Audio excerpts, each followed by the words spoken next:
bem-vindos a mais um programa. Eu e o Mauro temos um convidado especial essa noite. Boa noite, Mariana. Boa noite a você que nos acompanha. Nosso convidado essa noite é o deputado federal Eduardo Bolsonaro. Bolsonaro teve quase 2 milhões de votos aqui por São Paulo. Ele é também o terceiro filho do Jair Bolsonaro e o mais... 03. É o 03. É o mais influente em questões de política externa. Além disso, Eduardo Bolsonaro tem um papel fundamental na articulação para a aprovação da reforma da Previdência. Vamos começar? Bora começar. Ele já está a postos ali. Olá, deputado, muito bem-vindo.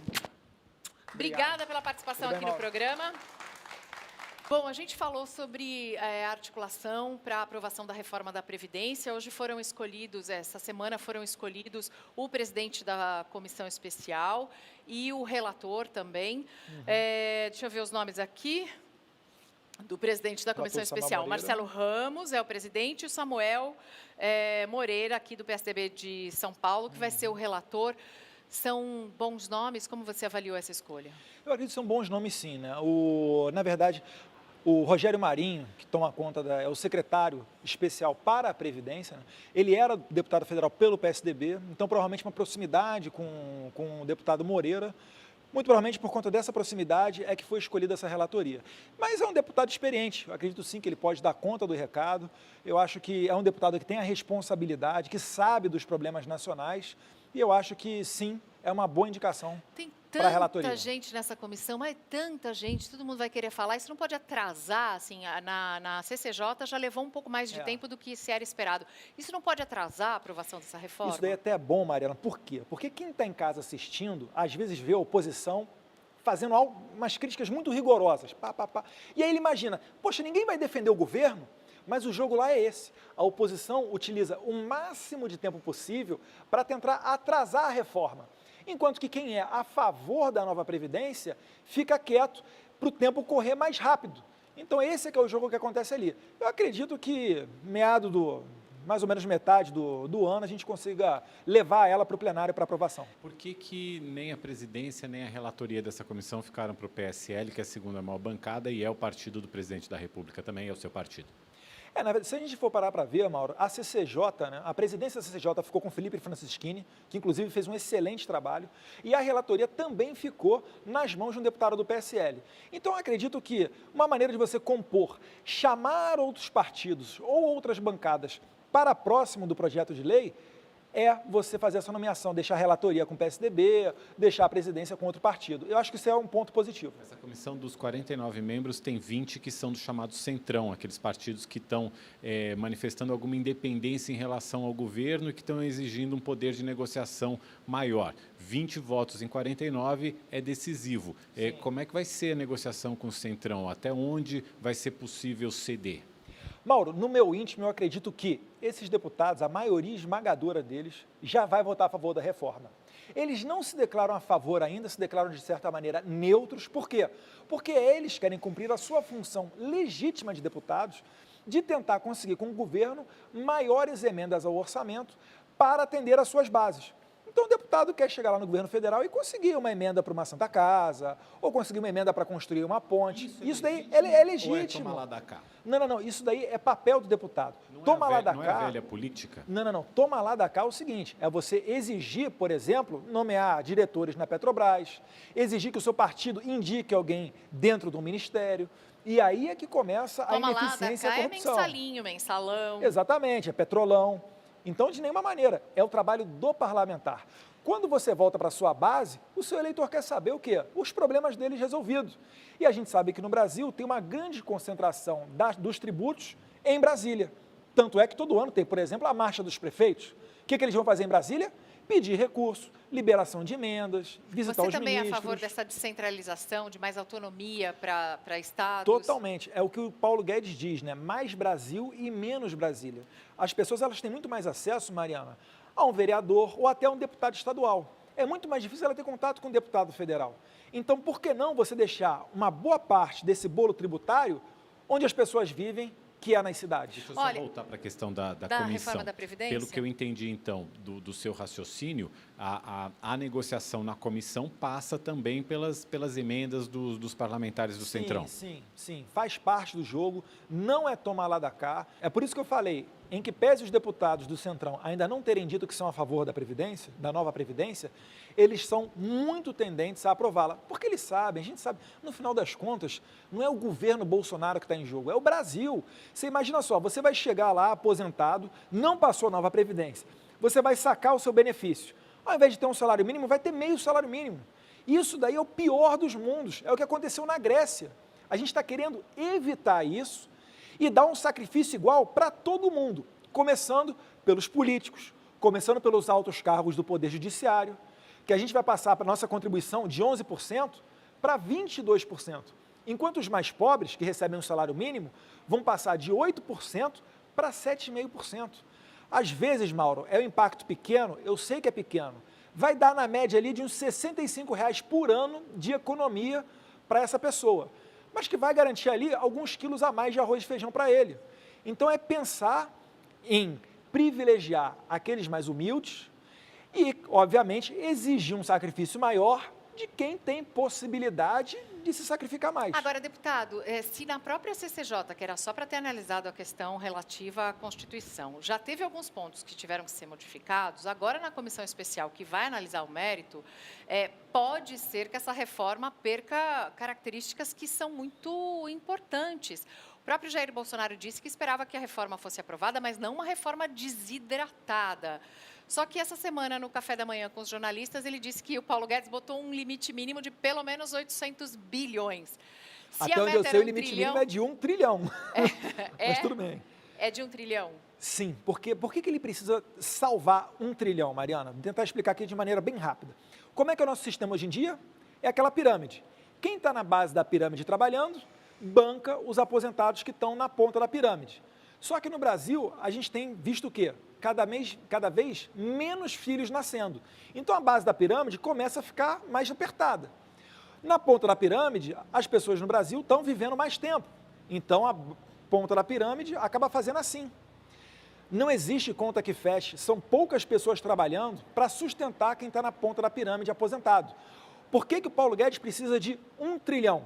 Porque ele quer mudar desse sistema piramidal para um sistema de capitalização individual, uma poupança, onde cada pessoa vai contribuir para a sua poupança própria e vai receber esse dinheiro quando for se aposentar.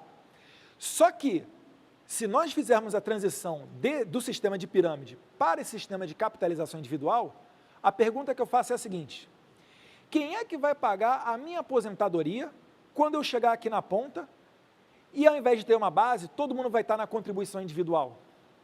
É por isso que ele precisa desse 1 trilhão. E é por isso que a gente precisa saber quanto vai custar a transferência para esse sistema de capitalização. Esse é o dado que está faltando ser explicado também. Com certeza. Eu acho que agora, quando nós entrarmos na comissão especial, que é onde as coisas acontecem, falar em bom português, as alterações, as demandas das categorias, elas vão acontecer agora na comissão especial, não é na CCJ. Então, aí é que vai ser o momento da apresentação dos cálculos, os impactos, as contas atuariais, e aí é que vai acontecer a reforma. Bom, vou aproveitar para fazer uma pergunta agora que veio pelas redes sociais. Algumas pessoas, entre elas o Ar Oficial, pergunta: por que seu irmão detona tanto o vice, o general Hamilton Mourão? O Carlos parece que está #chateado com o general Mourão, porque ele fez uma sequência, ele fez muitos tweets, muitos posts, uma sequência muito grande, muito feroz, assim. Ele, inclusive, usou uma interrogação, mas chamou de traidor. Foi muito pesado. É pesado, Mariana, mas eu entendo a revolta do Carlos. Eu procuro não entrar muito nesses detalhes. Na minha opinião, é página virada, botar panos quentes e focar na reforma. Mas eu acredito que é necessário uma autorreflexão por parte do vice-presidente. Por quê? O que o Carlos está fazendo, ele está postando notícias e declarações do vice.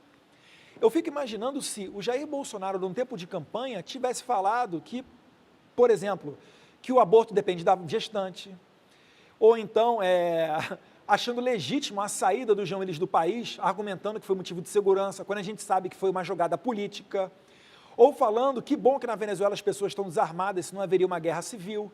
são declarações que vão na contramão do que o presidente prega. E eu acredito que o vice, o papel principal dele é substituir o presidente em caso de viagem ou por qualquer motivo que o presidente venha a falecer e etc.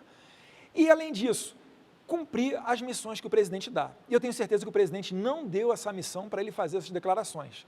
Então, são críticas que eu entendo válidas, mas eu acho também que já deu. Vamos nos concentrar naquilo que é importante para os brasileiros, que é a reforma a nova Previdência, reforma tributária que deve vir na sequência, mais Brasil, menos Brasília e por aí. A gente está perdendo muito tempo com discussões paralelas, com discussões em termos de ideologia, e isso está fazendo o governo gastar energia em vez de se concentrar nas questões que são mais urgentes para o país?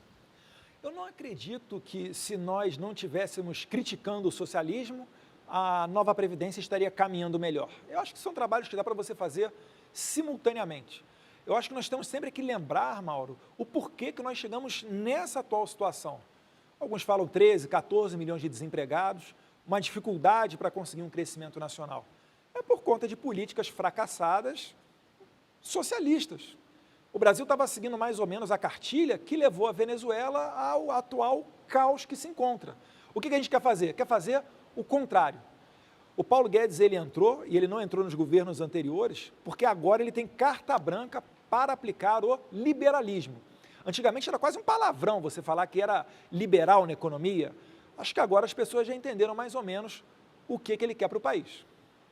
De qualquer forma, o governo sofreu algumas críticas, justamente por conta dessa carta branca, às vezes, parecer não tão branca assim, como foi a questão da Petrobras. Alguns incentivos continuam, renovaram os incentivos, por exemplo, os caminhoneiros. Os caminhoneiros, questão do diesel, a Suframa, se não me engano, questão da Amazônia, questão do Nordeste, Mauro, Sudene. Me permita fazer uma correção. Quando saiu a notícia da Petrobras, e eu até fui surpreendido com isso, o primeiro jornalista que veio me perguntar, eu estava no Rio Grande do Sul, ele falou o seguinte: o seu pai interviu no preço dos combustíveis e está segurando, está fazendo subsídio igualzinho a Dilma. Aí eu fui pego de surpresa. Na verdade, o que ele quis saber? Ele quis saber os motivos do aumento, porque estava acima da inflação. Por que está tendo esse aumento? Houve um rombo maior na Petrobras? Alguém continua roubando lá? Houve aqui uma ordem para satisfazer os acionistas? Ou será que esse aumento realmente é legítimo e tem que se dar? É só isso que ele quis saber. Ele não decretou uma ordem inicial. Então, depois de satisfeito isso tudo, agora, tem até pessoas falando que os caminhoneiros estão pensando em parar e etc. Enfim, eu não vejo dessa maneira. Eu vejo que o governo, sim, tem uma posição liberal. Paulo Guedes teve carta branca para nomear Banco Central, Roberto Campos Neto, BNDES com Levi e tantos outros cargos, Salim Matar, na Secretaria de Privatização, e eles estão fazendo o trabalho deles. Ninguém está fazendo interferência nenhuma. As privatizações estão acontecendo, os leilões estão acontecendo, as concessões. Então, o Brasil está num rumo totalmente diferente das estatizações. Como, por exemplo, Dilma Rousseff, a cada 50 dias, criava uma nova empresa pública. A gente está, ao contrário, a gente está enxugando e reduzindo o tamanho do Estado. É um trabalho diferente, né? Não é só fazer alguma coisa, é desfazer muitas outras coisas. É um trabalho de desconstrução antes de poder ter uma outra base para subir uma nova construção. Vai dar tempo? 4 anos, eu acredito que são pouco tempo para você desfazer isso tudo. Vai ter Jair Bolsonaro 2022? Não sei, vai depender dele, né? Até porque foi aprovado na Câmara o fim da reeleição para os cargos do Poder Executivo. É o fim da reeleição para prefeito, governador e presidente. A PEC está parada no Senado. Se os senadores aprovarem, não existe a possibilidade de reeleição em 2022. Mas, de qualquer maneira, o próprio Jair Bolsonaro, ele meio que desconversa, porque é um trabalho muito hercúleo, Mariana. Assim, você vê o quanto que o presidente envelheceu de alguns anos para cá. Então, eu acho que essa pergunta aí tem que ser feita, mas vamos deixá-la um pouco mais para frente. Em 2021, né? Pode deixar, vou perguntar direto para o seu pai. Aliás, falando do seu pai, é o seu pai, são os 3 filhos que estão na política hoje, e já se criou um nome, bolsonarismo. O que é o bolsonarismo? Já existe vai ter que entrar nos dicionários. Antes de tudo, né, é o que não é o bolsonarismo. O bolsonarismo não é um Estado grande, é oposição ao que prega o PT.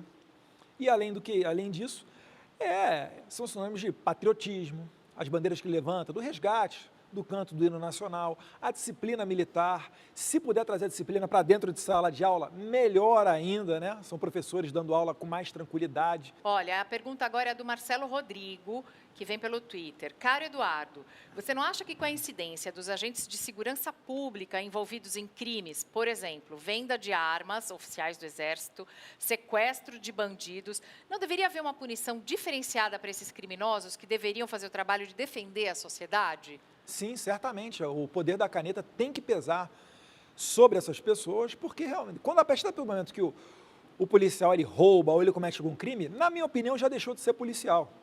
Certamente uma conduta tem que ser feita ali de maneira exemplar, mas o juiz ele tem a discricionariedade para fazer isso. É por isso que às vezes a gente vê no Código Penal, homicídio, 6 a 20 anos, porque o juiz pode ver pelas circunstâncias do caso, se ele começa com 6, com 10, com 15 ou com 20 anos. Quer dizer, cabe ao juiz aplicar essa pena levando em consideração o papel e a função que essa pessoa tinha antes, com certeza. né? Além do que os crimes próprios dos funcionários públicos também, concussão, etc. O Manuel Filho pergunta, por que razão as críticas à Venezuela saíram da pauta? Quando o Bolsonaro vai fazer a prometida invasão ao território venezuelano com o apoio norte-americano? Manuel está querendo guerra. Manuel! Manuel, uma guerra, primeiro, não é desejada por ninguém. Por quê? Porque morrem pessoas. É inevitável, né? Os danos, efeitos colaterais, militares, etc., civis. Além disso, uma guerra nesse momento, em que o Brasil está tentando botar ordem na casa, ajeitar as contas, seria catastrófico. Então, acho que a gente tem que evitar ao máximo a guerra. Agora, por outro lado, a gente não pode ficar usando isso daí como motivo para dar colher de chá para o Maduro. A gente tem que tentar, de toda maneira, resolver essa crise, que é uma crise humanitária, Mariana. É impressionante como ele está sobrevivendo no governo, né, ainda. E ele vai, porque para ele é uma questão de sobrevivência, é de vida. Se ele imaginar em sair do poder ou ir para outro país, os próprios comparsas dele matam ele. Porque ele está envolvido com tráfico de drogas, ele está envolvido com terrorismo, ele tem acordo feito com a ditadura cubana, fala até que os cubanos aqui comandam, né, o centro ali, o núcleo duro do governo dele. Existem russos que estão lá. Então, não depende apenas do Maduro. Ali o problema vai ser complicado de resolver. E quando eu falo que vai ser necessário o uso da força, eu não estou falando que são as Forças Armadas brasileiras que vão invadir lá. Pode ser uma força de qualquer lugar, um conjunto de militares venezuelanos no exílio, ou algum milionário que se dispõe a fazer algum tipo de entrada, ou seja lá o que for na Venezuela. Eu só acho que, através das palavras, ele não vai sair. Nacional, como tem sido feito, com sanções. Eu acho que contribui para pressionar. Sufocando a economia ainda mais, se é que é possível sufocar ainda mais a economia. Tem um dano colateral que é a população mais pobre sofrendo muito, né? Mas o Brasil, infelizmente, fez parte disso, né? A gente aprovou ano passado no Congresso a autorização de um recurso de mais de R$1 bilhão de uma dívida que o Brasil foi fiador da Venezuela. Então, a partir de agora, não existe mais esse tipo de financiamento. Dinheiro do BNDES não para mais na Venezuela. Então, eu acho que é um primeiro passo. É uma maneira de você ir pressionando. Porque se a fome chegar nas Forças Armadas, eu acho que, calma aí, os militares lá vão se conscientizar de que, realmente, ou eles invertem essa situação, derrubam o governo pela força, ou eles serão as próximas vítimas da fome. Olha, na visita aos Estados Unidos, a sua participação foi fundamental. Você foi até chamado de chanceler informal. Você não gosta, né? É que muitas das vezes isso é usado para criar intriga comigo com o chanceler Ernesto Araújo. Mas, Mariana, os nossos trabalhos são complementares. Lá nos Estados Unidos estava o senador Nelsinho Trades, que é o senador, é o meu par, né, no Senado, presidente da Comissão de Relações Exteriores e Defesa Nacional lá. Então, na verdade, são papéis que são complementares. E quando eu entrei na sala com o Trump, na verdade, nenhuma autoridade americana foi convidada a entrar na sala. Por quê? Porque o Trump me chamou, provavelmente por eu ser filho do Jair Bolsonaro, sabia que o Jair Bolsonaro ficaria à vontade, poderia falar do que quisesse, que ficaria em casa a conversa ali. Não, e tranquilo. não faz sentido também ficar se apegando a esses pequenos detalhes. Foi uma gentileza, Sim, não é? sim. Agora, num dos primeiros jantares oficiais, quem foi convidado também foi Olavo de Carvalho. Eu queria que você falasse um pouco sobre o papel do Olavo de Carvalho, que também, em alguns momentos, parece que fica instigando esse ataque ao general Hamilton Mourão. O que o Olavo de Carvalho é para a família Bolsonaro? É um guru, como a gente vê escrito? É um influenciador? Ele tem alguma influência sobre o governo? Afinal, é acreditada a influência do próprio Olavo de Carvalho, a nomeação do primeiro, pelo menos, ministro da Educação e do segundo, talvez, mas do chanceler Ernesto Araújo. Sim. Foram sugestões que ele fez. Na verdade, não houve qualquer tipo de ordem, né? Mas ele faz sugestões. Gostamos dos nomes, analisamos os currículos. Jair Bolsonaro fez uma entrevista com cada um deles e, como ele foi eleito de maneira independente, colocou os ministros lá. Você já fez os cursos do Olavo? Eu, na verdade, assisto muito mais às aulas dele, né? Videoaulas ou temas, etc., do que fazer o COF, que é o curso online de filosofia dele. Mas algum dia eu vou fazer, pode ter certeza disso. Agora, como é que você, desculpa te interromper, como é que você encara o tom das críticas que ele faz? O Olavo ele é muito crítico, ele é muito rigoroso, às vezes ele fala palavrão. O que o Olavo é para a gente? É a referência filosófica. É uma pessoa muito letrada, que já fez diversos livros. Por exemplo, o livro que ele fez mais marcante, na minha opinião, é o mínimo que você precisa saber para não ser um idiota. Você vê na própria capa do livro, já tem um idiota ali. Mas é um livro muito interessante. E o que o Olavo falava há 20, há 30 anos atrás, aconteceu agora. Então, assim, ele tem uma sensibilidade muito grande, então vale a pena você escutar o que o Olavo fala. Agora, a maneira com que ele se expressa, aí depende dele, né? Não depende de mais ninguém. Porque ele também, ele é ataca frontalmente, principalmente ministros que são militares, né? A ala ligada às Forças Armadas. Mas, Mauro, repara só, essa é uma crítica que eu faço com a imprensa. Muitas vezes a imprensa acredita que tem uma ala olavista, uma ala dos generais.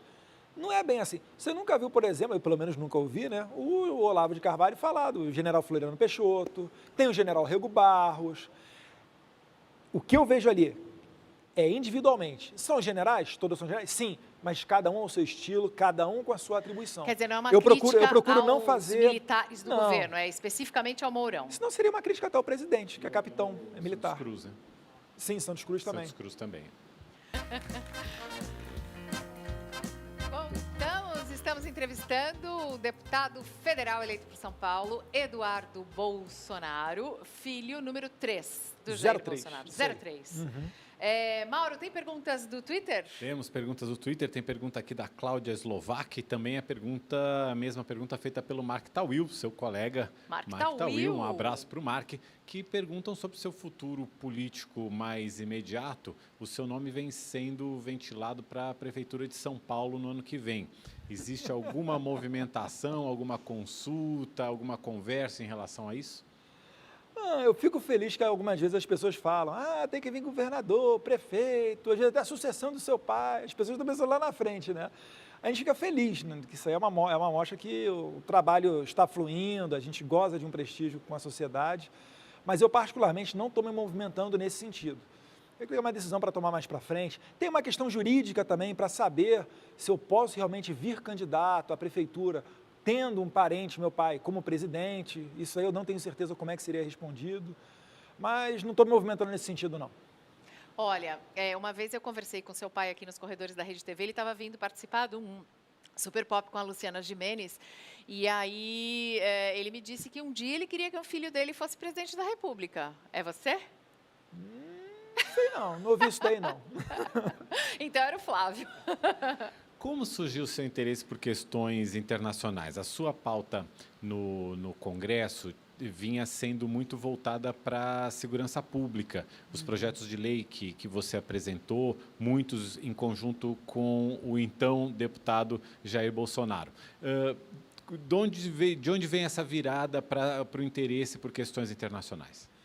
Na verdade, foi uma área que eu sempre gostei. Eu consigo me comunicar também em inglês, em espanhol. Tenho facilidade de fazer comunicação e contatos internacionais. E quando o partido cresceu, e começaram a ser discutida a questão das comissões, eu falei para o líder, para o delegado Valdir, falei para o presidente Bivar, olha, se por acaso cair no colo do PSL a Comissão de Relações Exteriores e Defesa Nacional, eu me candidataria para exercer essa presidência, caso ninguém do PSL queira, etc. E acabou que eles conseguiram fazer uma costura, e a chamada CREDEM, né, acabou vindo para o PSL. Eu fui eleito presidente, através de um acordo entre os líderes, e a gente continua. E também porque eu vejo que a oposição, os socialistas, eles são muito bem arquitetados, muito bem organizados no cenário internacional. E a gente que é do espectro conservador, liberal na economia, a gente tem que correr atrás e também ter esse nível de organização. Então, para que a gente consiga fazer a defesa das nossas ideias, a gente consegue se fortalecer fazendo esses contatos internacionais. Por isso a visita, por isso o encontro com Viktor Orbán, por isso o encontro com Matteo Salvini? Sim, também. Além das pautas culturais, né, que a gente tem uma maneira de pensar muito similar ao Salvini, ao Orbán, ao Trump, a gente consegue também ter um pouquinho ali das demandas que podem ser trazidas numa visita do chanceler Ernesto Araújo ou do presidente Jair Bolsonaro. Falando sobre o Trump, essa relação Brasil-Estados Unidos, para muitos, é uma relação hoje de subserviência, de baixar a cabeça. Inclusive, as críticas vêm porque, comercialmente, os Estados Unidos não são parceiros do Brasil, são concorrentes. Porque o Brasil virou as costas para os Estados Unidos. Os Estados Unidos sempre foram os principais parceiros comerciais do Brasil. Sempre. Eles só não foram em dois momentos da história. Primeiro, por conta do presidente Vargas, nos anos 30, que era muito próximo de Hitler, e a Alemanha nazista virou o principal parceiro econômico do Brasil.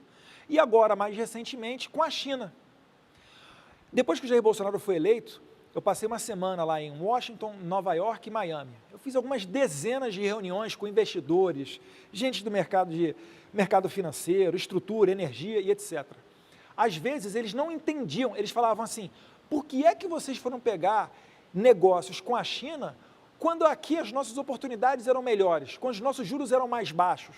Ou seja, governos anteriores, por razões ideológicas, preferiram se aliar muito mais à China do que aos Estados Unidos. Mas, eu acho, só para complementar, Marina, eu acho engraçado porque as principais críticas que nós recebemos, não estou falando que são de vocês não, mas dos políticos, falando que nós estamos sendo subservientes aos Estados Unidos e etc., são exatamente das pessoas que nada falaram quando a gente estava financiando o Porto de Mariel em Cuba, quando a gente estava financiando através do BNDES, africana, exatamente, claro. Obra para o Odebrecht pegar na Venezuela, aí eles estavam quietos.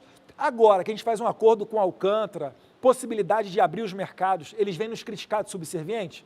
Pelo amor de Deus. Eduardo, eu queria saber o seguinte, do mesmo jeito em que você critica a ideologia que direcionou o comércio para a China ou, enfim, outros parceiros que não Estados Unidos, agora, vocês vão fazer a mesma coisa por ideologia? Vão abrir mão de negócios com a China ou de negócios com os países árabes? Negativo. Porque tem uma pergunta de um dos nossos telespectadores que é exatamente sobre essa, assim, vai abrir mão do comércio de carne com os árabes? Oi? Daniel Virte que está fazendo essa pergunta. É o Daniel, Isso. né? Então, vamos lá. Com certeza não. A gente vai fazer o contrário. A gente vai fazer o quê? É um comércio sem ideologia. Na faculdade de Direito, quem passa pela cadeira de Direito Tributário aprende lá a máxima do imperador Vespasiano, né? Pecunia non olet, dinheiro não cheira. Tanto que, essa semana mesmo, eu recebi o embaixador da China. Numa conversa que nós tivemos, bem franca, eu falei com ele, olha, não falo pelo governo, mas aqui pela CREDEM, pelo Congresso Nacional, eu te garanto, o Brasil vai continuar fazendo negócio com todo mundo, inclusive com a China. Isso não me retira a minha liberdade de expressão de criticar o comunismo e o governo, às vezes, autoritário, alguma medida autoritária que possa ocorrer na China. Agora, negócios, é certo que a gente vai continuar fazendo. Ninguém é maluco em sã consciência de fechar o mercado para a China ou para os países árabes. Certamente, Jair Bolsonaro não vai fazer isso e já demonstrou, no recente jantar com embaixadores do mundo árabe, a sua predisposição em não só seguir com os negócios, mas ampliá-los. Mas talvez, no momento em que ele consiga cumprir aquela promessa de campanha de reconhecer Jerusalém como a capital de Israel e de transferir a embaixada de Tel Aviv para Jerusalém, talvez esse comércio não se sustente por vontade do outro lado. Mariana, o Brasil está em vias de transferir a embaixada. Os Estados Unidos já transferiram a embaixada. A Austrália sinalizou, igual o Brasil, que irá transferir a embaixada para Jerusalém.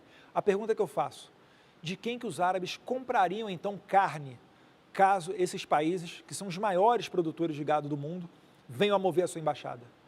Eu tenho a absoluta certeza que isso daí não vai ocorrer. Por quê?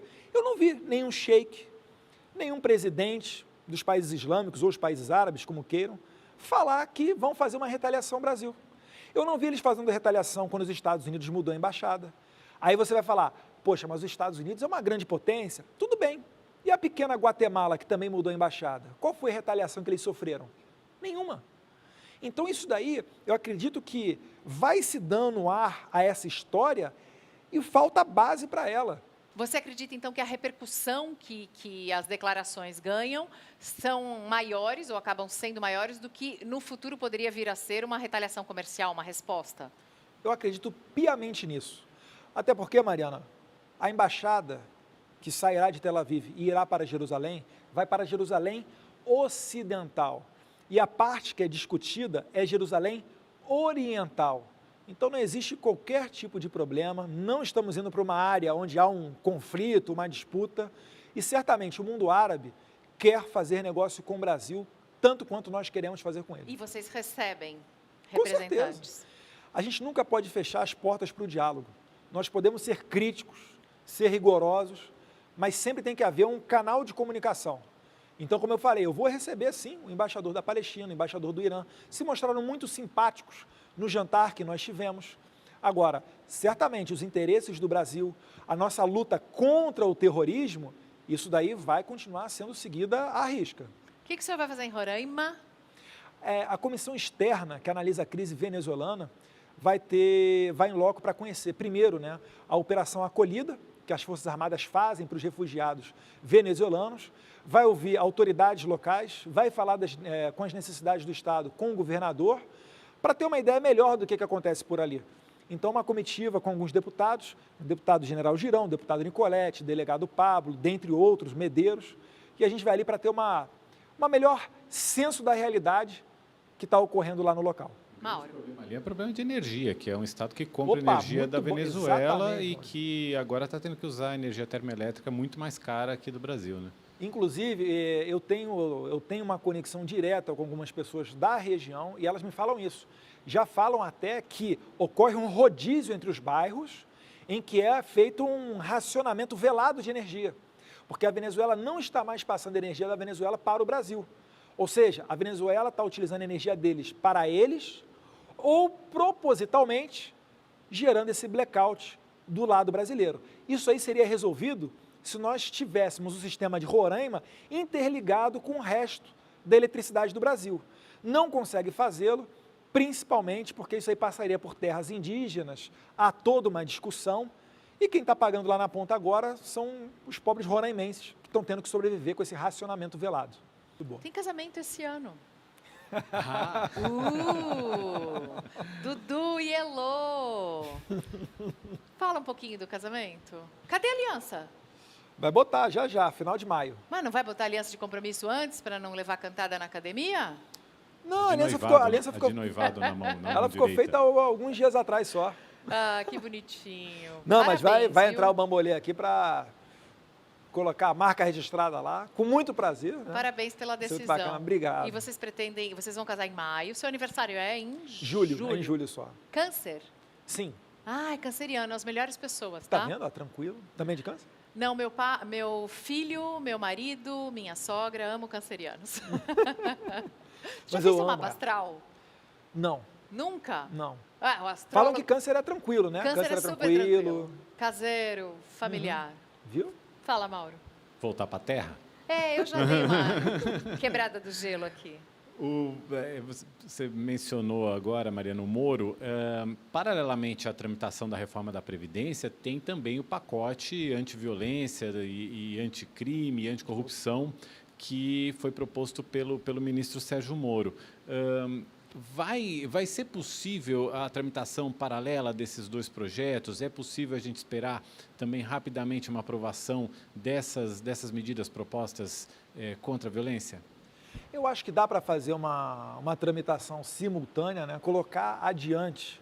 Eu acho que uma coisa não impede a outra. É óbvio, vai vendo o termômetro ali. É porque é o seguinte, a reforma da Previdência, que a gente chama de nova Previdência, ela não é só uma medida. Ela é um conjunto de medidas na qual também está inserida esse pacote anticorrupção. E ninguém melhor para fazer esse pacote do que o juiz Sérgio Moro. Ele tem experiência até internacional nessa área. Por quê? Porque uma das críticas que se fazia era a cobrança de grandes devedores, era a sonegação tributária. E esse pacote de corrupção entra nessas questões também. Então, é tudo um conjunto de pacotes que trata da Previdência, mas também trata do combate à sonegação e outros crimes. Quando é que vai ser feita essa liberação? É outra pergunta também que eu vi aqui no Twitter, a liberação do porte de arma para o cidadão comum. Está quentinho, eu acho que está para sair daqui a pouco, um decreto para falar sobre, principalmente, os atiradores, os colecionadores, vai tratar de porte, né? Também, sim. É uma revisão do decreto 5.123. Então, os termos com que esse decreto ele vai ser publicado ainda está sendo discutido. Mas eu acredito que não vai demorar muito para ele ser publicado, não, e serão novidades boas que vão em conjunto àquele referendo de 2005, onde 64% do Brasil votou contra o desarmamento. É muito melhor, é muito mais saudável você dar a chance de legítima defesa para a pessoa do que fazer uma lei desarmamentista. Ela tem que responder com muito rigor se fizer besteira. O que o governo do PT fez? Aprovou com os mensaleiros o Estatuto do Desarmamento, tirou as armas do cidadão de bem e só deixou os bandidos armados. De lá para cá, o que a gente vê? O Brasil, vira e mexe, bate um recorde no número de homicídios com arma de fogo. Já deu para ver, com 60 mil mortes por ano, que não é uma política eficaz. Que tal a gente retornar ao estado anterior? É só isso que a gente quer fazer. Você também é policial federal, né? Sim. É uma instituição que passou a ser muito admirada, mais recentemente, pelos brasileiros. E tem uma geração nova de agentes, de delegados, de policiais federais, impressionantes, assim, que são admiráveis mesmo. Que tipo de recursos e que tipo de incentivo essa organização, essa instituição vai receber durante o governo Bolsonaro? Ou por projetos seus? A primeira sinalização já foi dada, que foi a seguinte: mesmo momento de crise, onde o governo tem uma margem muito curta de dinheiro, ele priorizou a segurança e está tentando resolver o principal problema da Polícia Federal, que é o quê? A falta de efetivo. A contratação, né, de 1.000 novos policiais federais já foi anunciada, uma academia de polícia que vai durar em média uns 5 meses, então mais ou menos daqui a um ano você vai ter 1.000 novos policiais federais. Isso daí ainda é muito pouco. Existe uma falta de policiais muito grande. E não só federais não, policiais rodoviários federais também. Mas já é uma sinalização das prioridades do governo. Uma delas, a segurança. Tem para vir aí na nova Previdência também uma atenção especial aos policiais, mas não porque eles sejam meus amiguinhos ou a base do governo Bolsonaro. É porque a expectativa de vida do policial, ela é menor, devido ao risco que ele sofre, que se for identificado como policial, ele provavelmente vai ser executado, o que era um roubo vai virar um latrocínio ou um assassinato. Ele tem o estresse, ele dá plantão 24 horas por dia, folga depois de um tempo, mas isso daí vai reduzindo também a qualidade de vida dele. Então, são medidas que, quando colocadas no papel, essas estatísticas, elas comprovam que é uma situação desigual. A gente pode batalhar para que uma nova Previdência venha a olhar para essa situação social vivida pelos policiais. Por exemplo, vocês sabiam que, no funcionalismo público, quem mais se mata são os policiais federais? Sério? Proporcionalmente, óbvio, né? Mas por depressão, né? Normalmente você é aprovado num concurso, sai da sua cidade e vai morar na fronteira, vai morar na região amazônica, às vezes fica 5 anos lá, alguns têm problemas até com alcoolismo, são cidades que não têm uma estrutura muito grande. Então, se você não tiver uma base familiar, e quando eu vivi lá, eu vi até casamento se desfazendo, pai ficando longe de filho, a pessoa pode enlouquecer. Então, é uma situação sensível que tem que ser olhada. Outras categorias também têm situações sensíveis no trabalho? Tem. E tem que ser discutido ponto a ponto e trabalhar isso na Previdência. Queria voltar para o aspecto político. O que está faltando, se é que existe de fato o interesse do governo, para formar uma base sólida dentro do parlamento, para se chamar uma base para se chamar de sua, uma base governista? Eu acho que isso daí não vai existir, Mauro. A base vai ser formada tema a tema, ponto a ponto. Então, por exemplo, pautas referentes à agricultura, vai ter uma base ali da Frente Parlamentar da Agricultura, a comunicação vai ser feita através da ministra Tereza, né, Cristina, junto com os parlamentares. Eu só faria apenas uma crítica, e que já está sendo resolvida. Eu acho que falta só uma atenção especial como parlamentar. Qual é o nosso papel como deputado federal? É vir aqui no meu estado, em São Paulo... Uma atenção do presidente. Do presidente, dos ministros... porque nós levamos as demandas das nossas bases, entendeu? Então eu venho aqui, eu vou lá em Ribeirão, São José do Rio Preto, Santos, Ubatuba, Vale do Paraíba, Vale do Ribeira, tenho uma noção geral das reclamações e tento resolver elas lá em Brasília. Só que às vezes, para resolver essas pautas, eu preciso ter uma entrada com os ministros. E é só isso. O ex-presidente Temer tinha dias que ele recebia mais de 20 parlamentares no Palácio O Jair Planalto. Bolsonaro ele começou a atender já os parlamentares. Teve um café da manhã com 10, acho que hoje teve outro com mais 10, daqui a pouco vai ter mais outros. Então ele vai sim, ele está entrando mais nesse jogo com essa sensibilidade e certamente também ele está dando um toque para que os ministros façam de maneira semelhante ao que ele está fazendo. Eduardo, além de ter até, envelhecido, Mariana, que você notou que seu pai envelheceu bastante, mas o que ele já aprendeu, que você acha que foi uma coisa boa, em que ele já pode ter amadurecido nesses primeiros 100 e poucos dias de governo? É uma experiência nova, né? Uma coisa é quando você está numa oposição, é deputado federal, não tem tantas responsabilidades, não tem o poder da caneta. Outra coisa é quando você vira presidente da República, é o órgão máximo do poder executivo, tem que sim medir muito mais as suas palavras. O que ele não pode perder é a sua essência. Lá no fundo ele continua aquele Bolsonaro, ele só não vai dar mais tanto coice em deputadas, entendeu? Pega um pouco mais suave, mas seguindo as bandeiras que ele se comprometeu, de defesa da família, a favor do porte, da posse de arma de fogo, e por aí vai. Por que ele não precisou de marqueteiro? Porque ele ia na rua ouvindo um e outro, e ele formava a sua convicção e sabia qual era o conteúdo que ele tinha que defender na campanha. Agora, no Palácio, ele anda muito mais blindado, tem toda a liturgia do cargo, a agenda oficial, que tem que dar publicidade. Então, com certeza, ele sente muita falta de dar essa volta de moto, ir na pastelaria, comprar um pastel, comprar um pão na padaria. Então, ele foi um momento de extravagância dele. Será que ele sabe que ele nunca mais vai poder fazer isso sem um monte de gente em volta dele? Mas ele vai tentar, eu conheço a peça. Ah, que legal. Uma última? Vamos, para a gente já ir encerrando.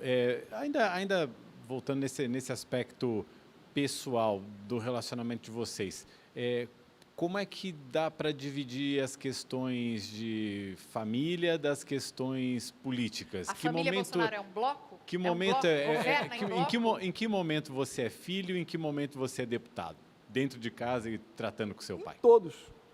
Que quando a gente, por exemplo, vai lá, agora visita ele lá no Palácio da Alvorada, que é a residência dele, ainda que seja o jantar, vocês acham que a gente vai falar de quê?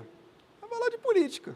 É óbvio, né? Uma brincadeira ou outra, aquela informalidade, pai e filho, mas sempre acaba falando de trabalho. Até porque ele é workaholic. A relação com o Carlos está estremecida por causa dessas recentes críticas ao Mourão e causando algum transtorno para o presidente? Olha, eu acho que não. Sendo bem sincero com vocês, tipo assim, o Carlos daqui a pouco vai estar em Brasília de novo, ou eles vão se encontrar novamente, né? É óbvio, o Carlos está sendo criticado e etc., mas eu não tiro, mais uma vez, eu não tiro a razão do Carlos. Eu acho que as críticas têm que ser direcionadas para uma reflexão do vice com relação às suas declarações. Mas voltando para o assunto familiar, eu acho que não. Daqui a pouco eles voltam e etc. Enfim, não tem problema nenhum. O bolsonarismo é um bloco? Governa junto? Sim. Todos nós somos o quê? Somos a média das pessoas que estão ao redor de nós. Então, se você estiver cercado de boas pessoas, né, a tendência é que você se pareça com essas pessoas. Se estiver cercado de ruins pessoas também. Bom, eu estou aqui te desejando um super feliz casamento. Então, dia 25 de maio, mês das noivas, vai casar lá em Santa Teresa. No Rio de Janeiro, né? Um dos lugares mais bacanas do Rio, com uma vista incrível. Vai casar na casa de Santa Teresa? Tem uma vista ali lá pro Pão de Açúcar. É o comecinho ali, o pé de uma das subidas para o Cristo Redentor. Fotos lindas, que vocês sejam muito felizes, Eduardo e Heloísa. E eu quero te ver de aliança na próxima. Pode deixar, senão eu mesmo é que seria assassinado. Muito obrigada, Eduardo Bolsonaro. Tchau, gente. Até sexta-feira.